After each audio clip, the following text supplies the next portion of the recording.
Fitness లేని పాఠశాలలు, బస్సులపై కఠిన చర్యలు ఉంటాయని వరంగల్ ఇన్ఛార్జ్ ఆర్టీఓ శోభన్ బాబు అన్నారు.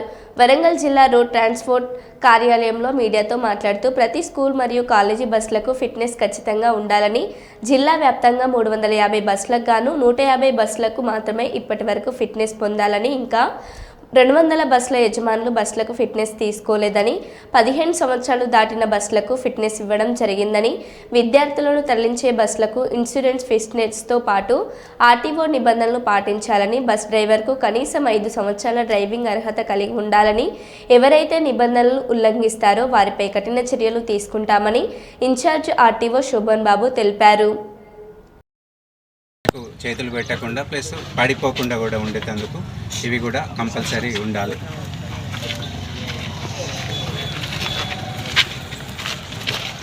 బ్యాక్ సైడ్ కూడా ఇలా స్కూల్ పేరు రాశారు, వాళ్ళది డీటెయిల్స్ ఉన్నాయి. ఎమర్జెన్సీ కేసులో ఇట్లా ఎమర్జెన్సీ ఎగ్జిట్ అనేది కంపల్సరీ డిస్ప్లే చేయాలి. ఈ డోర్ అనేది ఉండాలి, ఒకటి ఎగ్జిట్ ఉన్నట్టే ఒకటి ఎమర్జెన్సీ డోర్ కూడా 100% అన్ని బస్సెస్కి ఉండాలి. ప్లస్ దట్టు అది వర్క్ చేస్తూ ఉండాలి, ఓపెన్ క్లోజ్ అవుతూ ఉండాలి. కూడా వర్క్ చేస్తుండాలి. లోపల సీట్లు చెనికి కుషనింగ్ ఇట్లా లేకుండా ఉన్నాయి కూడా ఎప్పుడైనా అనుకోకుండా చిన్న సడన్ బ్రేక్ వేసినా కూడా పిల్లలకు ఇంజూర్డ్ అయ్యే ఛాన్స్ ఉంటుంది. సో ఈ విషయాలను కూడా అన్నీ చెప్పాము. అలానే ర్యాక్స్ ఉండాలి, స్కూల్ బ్యాగ్స్ పెట్టుకునేందుకు.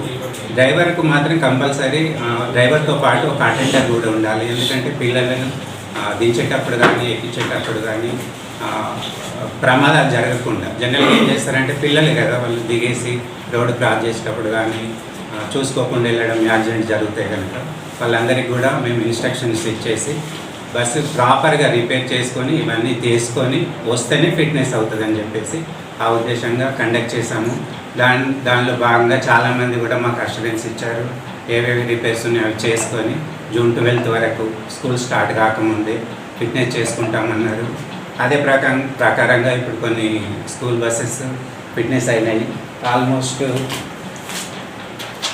లాస్ట్ ఇయర్ మనము చూసుకుంటే around 350 vehicles Warangal RT office నుండి ఫిట్నెస్లు జారీ చేయబడ్డాయి. ఇప్పుడు ప్రజెంట్ ఇప్పటి వరకు మాత్రం 150 రోడ్ సేఫ్టీకి కమిటీలో ఉన్న మెంబర్స్ కూడా అందరూ అటెండ్ అయ్యారు. అందులో సార్ కొన్ని ఇన్స్ట్రక్షన్స్ కూడా ఇచ్చారు. ఇక్కడ ఏంటంటే ఆటోమేటిక్ టెస్టింగ్ సెంటర్ కావాలి అనేది, దాని కొరకు ఒక 3 months బ్యాక్ 5 acres కొరకు కలెక్టర్ గారిని రిక్వెస్ట్ చేయడం జరిగినది. ఆ ల్యాండ్ కూడా ప్రొక్యూరేషన్ కొరకు చూస్తున్నాము. సో అది plus automatic driving test track, ఈ రెండు కూడా మోస్ట్ ఇంపార్టెంట్. ఏంటంటే ఇప్పుడు ఒక ఆటోమేటిక్ డ్రైవింగ్ టెస్ట్ సెంటర్ అంటే ఏంటంటే మొత్తం ఏఐ టెక్నాలజీ తోటి మన సీసీ కెమెరాస్ సిస్టమ్స్ తోటి ఆపరేట్ అవుతుంది. వన్స్ డ్రైవర్ ఎంటర్ అయిందంటే మొత్తం క్యాప్చర్ చేస్తుంది. ఆ లైన్లో 8A కావచ్చు, HA కావచ్చు, టోటల్ స్ట్రైట్ స్పీడ్ బ్రేకర్స్ ఇవన్నీ ఉంటాయి. అన్నీ కూడా ప్రాపర్గా చేసి బయటకు వస్తే ఆటోమేటిక్ సిస్టమే పాస్ అయ్యిందా లేదా. డ్రైవింగ్ అంటే ఇప్పుడు కొందరికి ఉంటుంది కదా, అపోహ ఉంటుంది, నడపకుండా ఇస్తున్నారు అనేది. ఇవన్నీ కూడా దీంతో అన్నీ క్లియర్ అయిపోతుంది.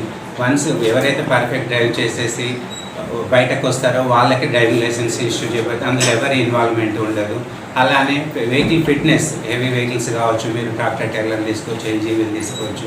సో వీటికి కూడా ఏంటంటే ఒక దాదాపు 30+ పారామీటర్స్ చెక్ చేసి ఫిట్నెస్ ఇవ్వాలి. సో అంతా ఇవన్నీ కూడా సెన్సర్ సిస్టమ్ ద్వారా, సెన్సర్స్ కెమెరా సిస్టమ్ ద్వారా ఆటోమేటిక్ టెస్టింగ్ సెంటర్ కూడా పెడితే ఆ వెహికల్ ఏంటంటే ఈవెన్ కలర్ చూస్తుంది, అంటే అందులో మొత్తం స్కాన్ అవుతుంది, కలర్ కావచ్చు, ఈవెన్ టైర్ డెప్త్, గ్రిప్ ఉన్న depth, next suspension system, steering system, smoke, everything check చేసేసి ఆ సిస్టమ్ పాస్ చేస్తే వాళ్ళకు ఫిట్నెస్ సర్టిఫికేట్ ఇష్యూ అవుతుంది. లేకుంటే రాదు, దానికి రిమార్క్స్ రాసి మళ్ళీ తర్వాత అవన్నీ రిపేర్ చేసుకొని రావాల్సి వస్తుంది.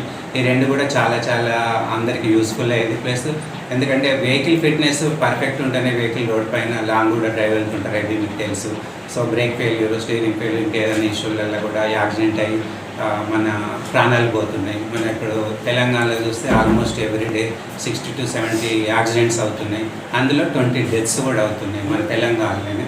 మన దేశంలో మన 5th స్టేజ్లో ఉంది ఈ ఇష్యూలలో, డెత్ ఇష్యూలలో.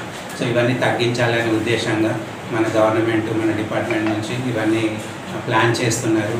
సో దానికి కూడా ఇన్స్ట్రక్షన్స్ ఇచ్చారు. అలానే కొన్ని కాలేజెస్ మెయిన్ అంటే ఈ degree colleges, engineering college students, తక్కువ ఏజ్ ఉన్న వాళ్ళు triple ride, over speed, licence లేకుండా డ్రైవ్ చేయడం, హెల్మెట్ లేకుండా డ్రైవ్ చేయడంలో కూడా మనకు డెత్ % పెరుగుతుంది. సో ఈ